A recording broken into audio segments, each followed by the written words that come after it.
Moi, je vois ça et je trouve ça tellement triste. Je trouve ça tellement triste parce que ça fait encore une fois, ça perpétue encore une fois cette vision de l'abstinence sexuelle, de la virginité comme des stigmates, comme des choses indésirables. Alors que non. Et ça fait que les gens après vont se précipiter dans des situations où ils vont selon la parole, bah, prostituer leur âme, prostituer leur corps. Et pourquoi c'est de la prostitution? De juste vouloir se débarrasser de son inactivité intime. Enfin, c'est parce que ton corps, ton esprit et ton âme sont créés par Dieu et ils sont la propriété de Dieu. Peu importe les choix que tu fais dans la vie.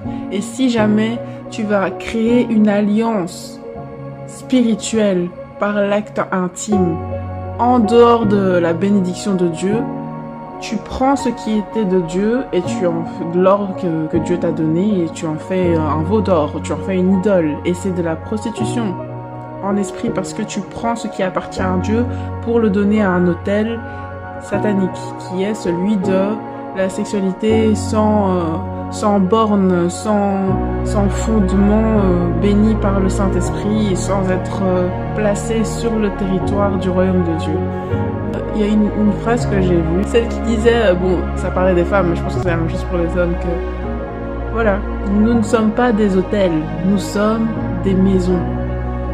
Et surtout quand on parle de nous les femmes, où on a besoin d'un attachement émotionnel, si on n'a pas été complètement brisé, si on n'a pas été complètement désensibilisé psychologiquement à cause de beaucoup de blessures d'âme, on a besoin d'un attachement émotionnel pour pouvoir être comme une couveuse ou comme un incubateur qui va pouvoir, avec, j'ai pas envie de parler d'énergie, mais avec l'affection qui est donnée et l'investissement qui est donné, créer un foyer, créer une atmosphère de vie, créer une maison en fait.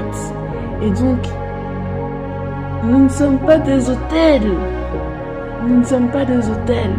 Parce que à tous les niveaux de nos organismes, de nos êtres, le fait d'être dans quelque chose de volatile et imprévisible au niveau de l'intimité, même émotionnellement, ça va casser en fait cette capacité d'aimer comme Christ. Ça va casser en fait tout plein de mécanismes psychologiques et physiques en nous qui vont se fatiguer en fait parce qu'ils n'ont pas cette ressource, cette recharge saine et sainte que Dieu a prévue pour l'intimité dans le mariage en fait.